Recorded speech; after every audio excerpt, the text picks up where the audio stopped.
Hello, fellow gamers, and welcome to the Video Gamers Podcast. 2025 has been an incredible year for gaming so far, and we've still got half the year left.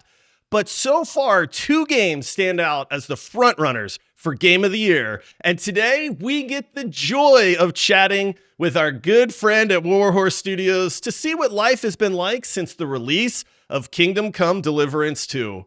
But first, some introductions are in order. I am your host, Josh, and joining me, he may have a Dentist Fortuna Juvat tattooed on his stomach, but he still doesn't have a clue what it means. It's Ryan. I'm just here for a good time, man. I'm just trying not to get in jail. That's all. Is that tattoo all healed up now, Ryan? Absolutely. It's good to go. Yeah. I like how you framed the belly button with it, though. Well, yeah. You got to put a little bit of flames around, too.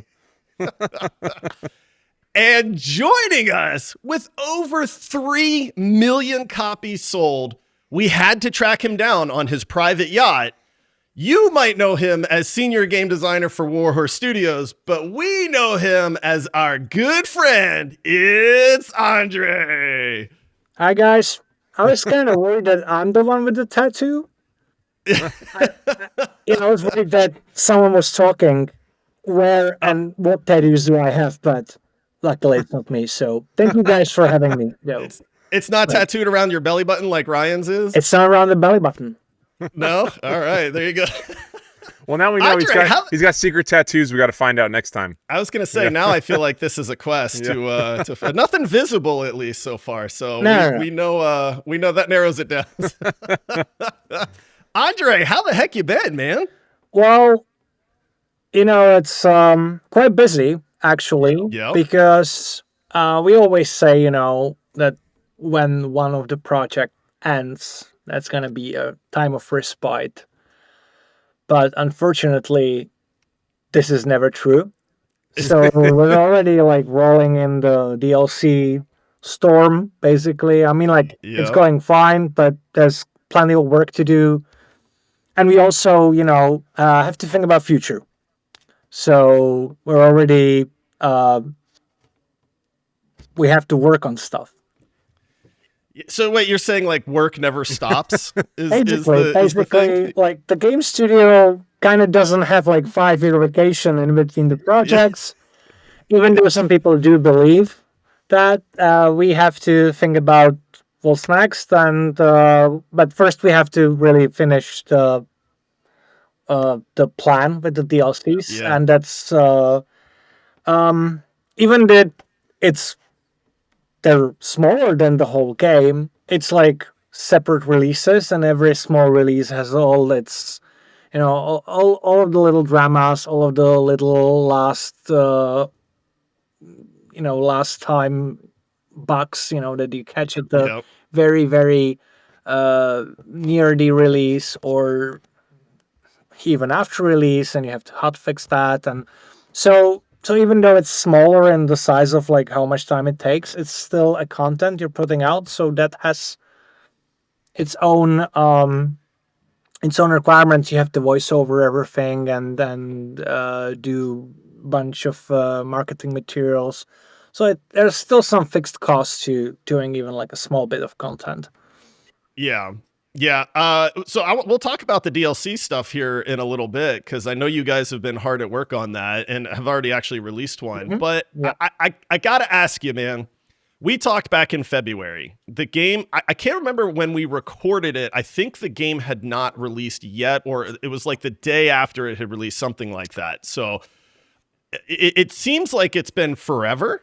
But that was in February? It hasn't even been 5 months, man. Does it feel that way to you guys? Because it feels like it's been a really long time, but then I look and I'm like, the glory is already gone. Yeah. We're in the stage that for sure, people talk about it. But the first 14 days, that was crazy. Yeah. I regularly got emails from my mom. She was like, "Oh, the traditional media are talking about you." And I was like, "Yay, great." And so even some non-gamer people noticed. It was a huge thing in the Czech Republic. Everyone, was up and over about it. The mayor of Gutenberg is giving out the collector editions to politicians that visit the town. What? I think That's amazing. Really?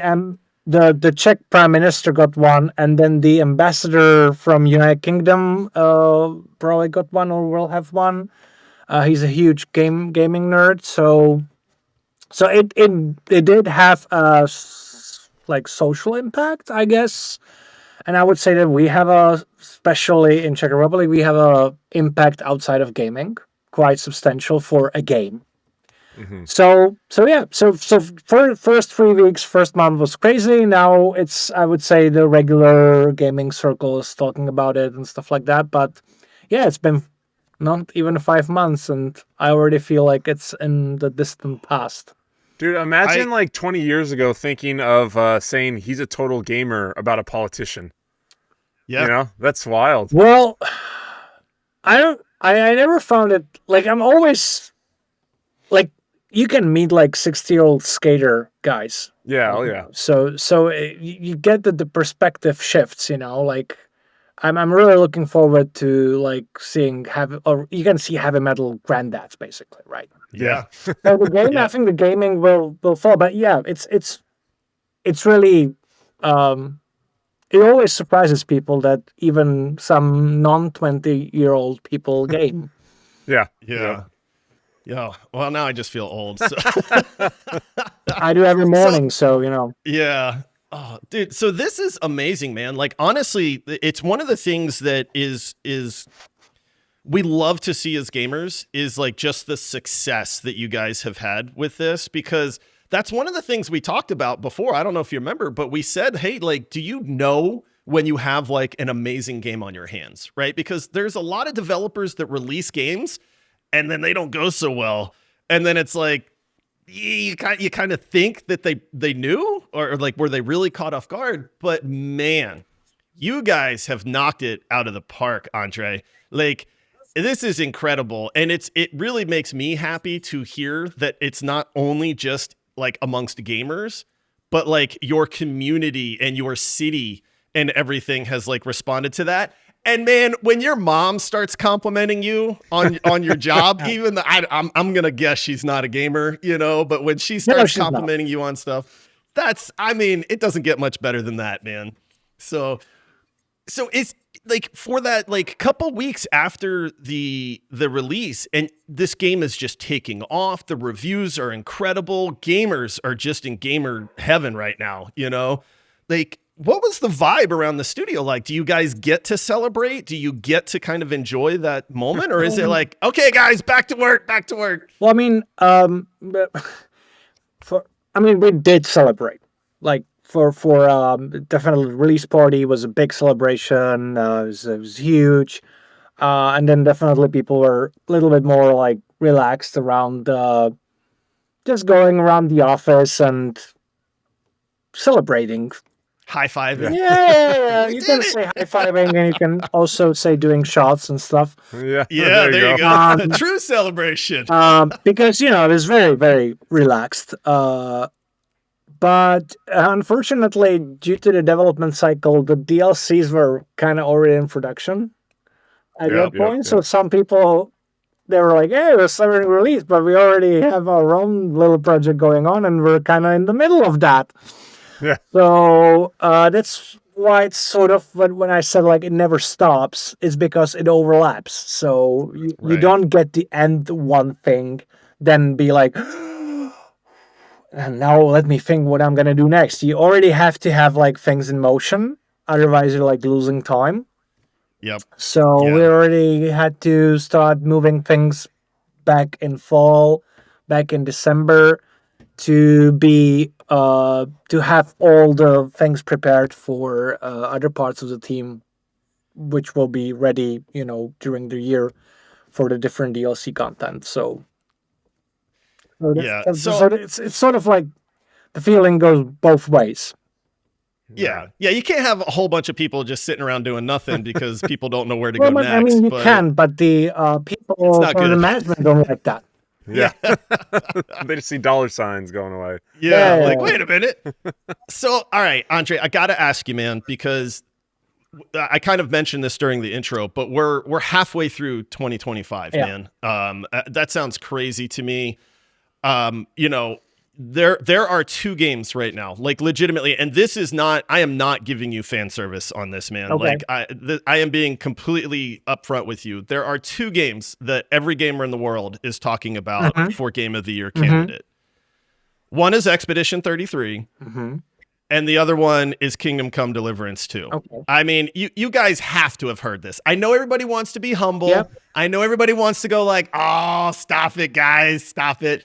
But legitimately, this is the vibe amongst the gaming community is that you guys in Expedition 33 are the front runners for Game of the Year on this. So does that matter to you guys? Like, I mean, I know the answer is like, yeah, we'd love to win, but like as a studio and a developer, is that like validation for you? Or is it just kind of like, yeah, I mean, it's cool, but it's, you know, it's whatever. Well, I think that for us, even being the part of the discussion is like a huge honor. It's like, it's not something that happens to every game. Right. Even being in the, you know, in the mix, even knowing that there's like a lot of people who would love that we would be the Game of the Year.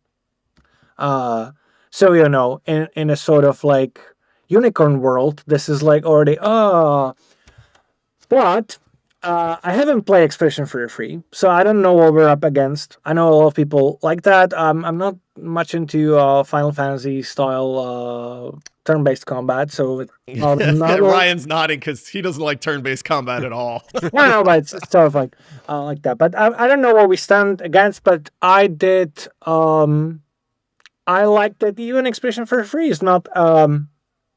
It's not a sequel. It's not like we're a sequel, but it's not like part of some very well-known, you know, big IP. It's sort of like a very, it's just kind of out of left field. The game that just kind of came out of. It's sort of something you wouldn't. Again, it's like it sort of came out of nowhere a little bit. For a lot of people, it was like, "What? There's French studios. What we're talking about?" But you know, we, as I said, even that were mentioned. That's a big honor, and in the end, we already, again, it might sound very overly positive, but we already won in the hearts of many people, and that's very important because we just want to make good games for fans. And if there's like contest of like 50 games like where are, I would be delighted because they mean that there's like so much great games in the workings. Oh, yeah. Okay. I'll tell you one thing. You guys definitely got a Jail of the Year. Yeah. Your design level in the jail was impeccable. I spent a lot of time there. Oh, in the Trotsky jail? Yeah. Apparently the people don't like when you steal stuff or take things or attack. Yeah. People like to be punished. Actually, we found that people have this weird maybe a kink. They like to be. They like to be oh no! Again, achievement unlocked. Darn. Is it bad that my very first thought when you were talking about the prime minister, like getting a copy of the game and stuff, was like, all these people are gonna spend time in the pillory, man. They're all gonna know and steal stuff. You know what's not to like. It's a rite of passage when you jump into the game that you are absolutely going to spend time in the pillory, you know, and all these people are going to be like, oh, come on. I was just trying to get close. Like, what's going on? So, all right, Andre. So let's talk about the DLCs a little bit because you guys have been super busy on this. I know, you know, this is not something that just comes to mind after the fact and you guys go, oh, hey, look, we've got a great game. We should probably make some DLC for it. You guys have already released Brushes with Death, and then you've got 2 more coming, Legacy of the Forge and Mysteria Ecclesia. I'm pretty sure I said that right. Yeah, you did. Yeah. Nice. Wow, I'm proud of myself on that one. So with it, like, you know, this is something as gamers, again, man, you know, when we love a game, we want more of that game. And so DLCs are great. You know, we actually just had a very big debate And so we want to get your take on this. Mm-hmm. All right. So I don't know if you're into Dark Souls games or not, but last year, Shadow of the Erdtree, the DLC for Elden Ring, was nominated for Game of the Year. What is your thinking on a DLC qualifying for Game of the Year? Well, Andre's like, oh man, come on. I haven't played this DLC. I haven't played much of the Elden Ring. It's not really my style game, but I don't think it's entirely a bad thing if the DLC brings enough variety or change. Like I remember that for Prey, there was the DLC Moon Crashers, something which was like a completely different game almost. It was like a huge puzzle thing where you switched characters and stuff, and I really liked that. And I was like, man, this is like a whole new, like, I have bought a DLC and I have a feeling like I'm playing a new game, like a completely different spin on the thing. So I don't know how much Shadow of the Erdtree is different. I guess if it's just, and I don't want to speak against our own DLCs, but if it's just content, more of the same, but in a good way, even in a good way, it's kind of weird to have like to be the best game of the year. Right. Yeah. We love arguing these things because this is what gamers argue about, and we have fun with it. And so it was one of those things where it was, and kind of like what you said, the qualifier is, well, how much content am I getting? Am I getting 30 hours of content out of a DLC? Well, if so, I mean, that should probably qualify at that point. So it's sort of like, yeah. So yeah, right. Yeah. So love it. So with the DLC that you guys are doing, does it give you like more freedom because the base game is already there? Like the framework is made, the game is working, people love it. Now it's time to create this DLC for it. But does that give you kind of an angle that you don't get with the main game sometimes? In a way, it's very tricky because sure, you have the main game finished, but it also means that people can have the main game finished. They are entering the DLC at different points in time. They might be first time play. Like, people will buy the game when the DLCs are coming out. They will buy the game with it. So you have people who played 200 hours, and then you have people who played 2 hours. And it's sort of, we always want to do content like story content. But what we found out is that if people played the game for 200 hours, the content that in a base game would feel like 20 hours feels like 5, because you just fly through it, because you have everything else is finished. And because in the open world game, the feeling of being like lost in it kind of depends on how much stuff you have like opened and how much stuff you have discovered. And if you did everything and now you have this like small chunk, you will just rush through it because there's nothing else to. So what we always try to do, and I think that in all our DLCs, we did something that's not part of the main game. Like in the first DLC, you have the shield painting feature, which, in its own, it's a very cosmetic thing, but it gives you something completely new for everyone in the game. You didn't have to play it for 200 hours to be able to enjoy that. And in the second DLC, we have a sort of also a thing that's kind of interesting. And in the third DLC, we also have an aspect. I don't want to say a feature, but an aspect that's not been visible in the base game. So it's more, refreshing even for people who already played the 200 hours and they're like, they want something new. Do you feel like you get to tell a more concise story with DLC? Like, I guess that's kind of a good question, right? Is like, one of the things with Kingdom Come Deliverance 2 that I know we were absolute fans of was just how amazing the side quests are.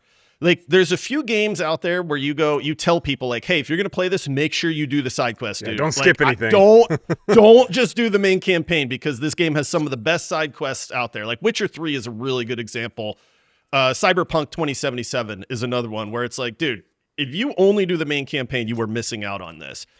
So do you get with Brushes of Death, and I know Legacy of the Forge is coming. That one really interests me because I love the whole like Henry's dad being a blacksmith. I think blacksmithing is super cool just in general. Like I totally wish I could make swords and knives and stuff. So, I feel like it's like when you take Kingdom Come Deliverance 2 as a whole, it's a massive, massive world and a game. And I mean, we have talked to people where it's like, they approach something differently. They didn't get a quest that I got because they didn't go talk to this person or something like that. And so it feels like with DLC, you kind of get this ability to kind of point people in a more curated direction as like, hey, this is the story we want to tell. Like, does that line up, or is it more like we're just hoping this kind of fits into the overall world? Well, I mean, it's definitely easier to tell a compelling story in the DLC because, as I said, there's some fixed costs with the DLC, but there's also some. It's an important part of the game. Well, suddenly you like a thing that could be a side quest in a game is suddenly a DLC, which means there could be a bit more budget on that spend, a bit more cutscenes, and the painter has a really nice, unique model, so he looks different, and he has the skull and everything. So there's like more for us. There's like a little bit. The sandbox is a little bit less tight around the budgetary things because it's a DLC, so it has to have a certain level of quality. On the other hand, as I said, it's kind of hard because everyone has to play it, so it has to be enterable at any point in the main story. Because you don't really want to release a DLC which says you have to finish the main game. That's like really lame. Yeah. And so, but then it starts to be really messy with the main story and stuff like that. So I guess there's like things that help you when you're doing a story in DLC, but there's also things that are like against you. Because in a normal game, if you say you can't play this quest first 50 hours, everyone's fine because no one knows that the quest is there. But if you like buy a thing and it tells you in the menu, hey, you bought this DLC, and it tells you why you can't play it, it's sort of so right. So you have to think about that. I love it. So back to like the base game. One thing that I really, really was curious about. One thing we have a huge Discord, and we kept telling everybody when we were hyping up this game and talking about it, it's like, get to the wedding. The wedding is the big one. You got to go to the wedding and check it out. That's where it really, really is going to take off for you. And I just was curious, how much fun was it to create this world? Because it's one of the best quests I've ever done because there was just so much going on. And I had an absolute blast with the wedding. How fun was it? And what all went into designing that for you guys? Well, I wasn't the one who designed it. I think Denda who designed it. He loves it. But I think it's like raising a problematic child.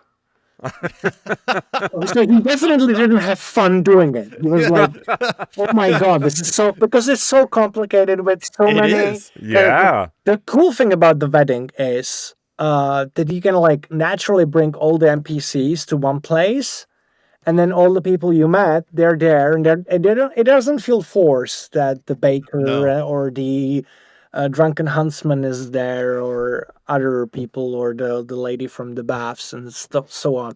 So it was really complicated. Also, all these our open world especially, but all open world games are really good at having the day cycles of people kind of set. It's sort of like a picture moving in front of you, and doing all these like everyone goes to a wedding creates loads of problems. I remember that even in a patch 1.2 or something, there was still a guy that forgot to wash the dirt off his face before going to the wedding, and suddenly there was a guy with a mud on his face, because that's how the open world works. And because the AI doesn't know I'm going to a wedding, the AI is just like, hey, teleport there, and then take this close and stuff like that. So we have to tell them everything. So it was hard to, and also the time of time flow. Like suddenly you're the time moves naturally in the game, but then you're at some event where the time has to move sort of narratively, like until you do this, the time doesn't move, and we have to communicate that to the player. So this is a bit. These events are also like people love them and they're also memorable, but a lot of work goes not just into the content, but also like, oh, we have to bend the systems of the whole game just to make this one thing happen. Because naturally, I mean, for example, if the wedding was run by rules of the game, you would punch one guy and then the whole thing would just like fly off the handle and everyone would disperse. And so you have to like account for all of this stuff. But it's a very, very memorable thing, and we also wanted to do something very positive. In a like, it's a true celebration. I mean, it doesn't end. I don't want to spoil it. Yeah. It has the positive. And if you ever been to a Czech wedding, there was a lot of inspiration from our own life. I need to get invited. I need to go to a Czech wedding, bro. The stuff that's happening at Czech weddings is usually, it can end up like that and stuff. It's really fun. We're a really fun country. So wedding. Yeah. That's the reason that we kind of all point towards the wedding is it is the kind of culmination of a lot of this stuff, and then it's almost like a game it's almost like an entire game on its own. Yeah. Right? Because it's like you're here, all these people, you're talking to them, you're trying to figure things out, everybody is interacting. It's festive, so it's a fun place to be. People are dancing, they're fighting. I shouldn't have gave those guys more booze. Yeah. Like, honestly, I know. I tried to keep them from drinking. Then I was like, what am I doing, It's a party. This is a wedding. I know. Well, so, yeah, but it's just like, I think that's one of those moments where people, it kind of opens their eyes. Like, this has been an incredible experience, but oh my goodness, like, I'm in for something truly special. If they put this much effort into this one event that's still fairly early on in the game, I think it really serves as like that launch pad for people to go like, okay, this game is actually something special, man. Well, yeah, thank you. Well, wedding's supposed to be special, so that's true. Oh, that one was.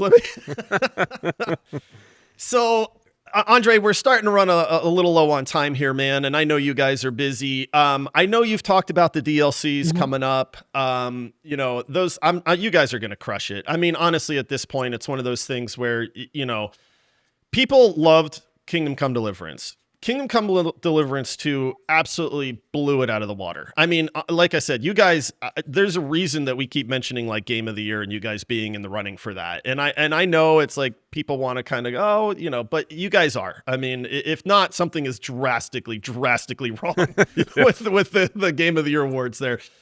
So you guys have kind of always stayed in your lane, though. Warhorse Studios, you guys made Kingdom Come Deliverance, you made Kingdom Come Deliverance 2, and you made the DLCs. Is there ever the thought to like create a new IP? Is it like, is that interesting, or is it, guys, we have this lockdown, this is our lane, we're staying in it? Okay, you're gonna get him in trouble. What are you doing? You can say no. I'm just curious. I will give you a very mysterious answer, and that has to suffice you. So on one hand, we're doing what we're really good at this point. Yep. Which for a lot of people is a great place to start. And it's great to work in a company where people are kind of like, well, we know what we're doing, Also, we're creative people. So everyone has a notebook filled with like ideas. Right. So you never know what the future holds for us. And we kept KCD2 as a secret for quite some time, and I think that we won't show our cards for some time right now. All right, that's fair. Mysterious music now. Yeah, that is mysterious. I like it. That's a good answer, man. But I'm getting a cue from production here. Yeah. He's like, no, basically, Toby is telling me what I can say because I'm very elusive at this point. I can say that we will definitely thing that we will not change is our cornerstone is being immersive, Yes. And doing sort of, I would say, almost old school take on RPGs. I think that's, I love that. like we want to do the RPGs like Kingdom Come with the oomph, with the weight. Yes. Yeah. Yeah. I love that, man. And if That makes me so happy. and then we can, as I said, don't want to show our cards. Yeah. There's definitely a lot of reasons why to do more historical stuff. There are also reasons to do different stuff, but we always want to do games like this, and I think that's our greatest value. I got to be honest with you, man. It is, Ryan and I we're older gamers. Ryan's older than me, but but we've been playing games a long time. Yeah, he has a cool he hates that. He hates that because he's actually younger than me. But it's one of those things where like one of the things that I won't speak for Ryan on this, but I personally hate games that are dumbed down. Like honestly, like I won't name names, but there's been a few lately where it's like, this is the most dumbed down game. You are spelling everything out for me. There is no risk. There's really no reward when there's no risk in that. And so what you guys are doing, I absolutely love, man. And I love the fact that you guys know it and that you're saying, hey, if we ever do branch out, we know what we excel at and we're going to stay to that. Yeah. And I love that, man, because I think games need to be challenging. I think people need to think. I think they need to think about the repercussions. You're going to get thrown in the pillory, man. It's going to happen, but that teaches you something. Instead of big words on the screen that say, hey, you're going to get in really bad trouble if you do this. It's like, well, you did it and now you're in trouble. And people go, oh, okay, well, I have to kind of rethink the way I approach this game. And that's what makes games special, in my opinion, man. So absolutely love what you guys are doing. Andre, thanks for joining us, man. We're so excited for you guys. We really are. You guys are humble, I know, but man, you guys have made something truly special. You really, really have. And it is so fun for us to see people, come into our Discord server or, chat with us online or social media or something and be like, hey, I'm starting Kingdom Come Deliverance 2. And we just get so excited. We're like, oh man, like you're in for such a good ride, man. This game's fantastic. So love it. We are in your corner, man. If we ever come out to that neck of the woods or somebody gets married, and you want to invite us to see what a Czech wedding is like, we're there. Even like crash stranger's wedding. It's usually okay. We're gonna wedding crashers in, buddy. Yeah. Oh man, that's great. So. All right, listen, everybody, if you have not, check out Kingdom Come Deliverance 2. You're going to see why it is going to be in the running for Game of the Year, if not the winner of Game of the Year for 2025. Andre and everybody that is at Warhorse Studios, Tobias is off screen, but you guys are all awesome, man. We love you guys to death, honestly. Thank you. Thank you for the passion. that makes me happy, man. We love the passion that you guys have. It sounds bad, but it seems rare in the gaming industry, honestly, to see what you guys do and how much it matters to you and the fact that you make these games with the passion and the creativity, like you say, instead of just a bland copy and paste recipe template, is so refreshing, man. Love it. And it's rare. I mean, we got a short kind of month next month with what games are coming out for us because, with the podcast, we pump through games. And this is one of the rare ones that's still installed on my computer. And that doesn't happen often because we go through so many because I'm excited for this DLC and we're going to definitely hop back in. So we're stoked. Yeah. I think that you'll be in for a treat with the second one. So. Oh, I like it. Yeah, I like it. Awesome. All right, everybody, that's going to do it for this episode. Andre, you're a great friend, buddy. We love talking to you, man. We wish you guys all the best in the world. I can't wait to see you guys come up for Game of the Year, man. We'll be in your corner for sure on this one. So let's not thank you guys. That, it happens. Yeah, you guys deserve it, man. That's for sure. So, all right, everybody, thanks for listening. Make sure you check out Kingdom Come Deliverance 2. Make sure you check out the DLCs. Brushes with Death is out now. Legacy of the Forge coming out sometime here in the next few months, hopefully. And until next time, happy gaming. I didn't know it was your bed. I'm sorry. Don't send me to the pillory again. See ya. Bye.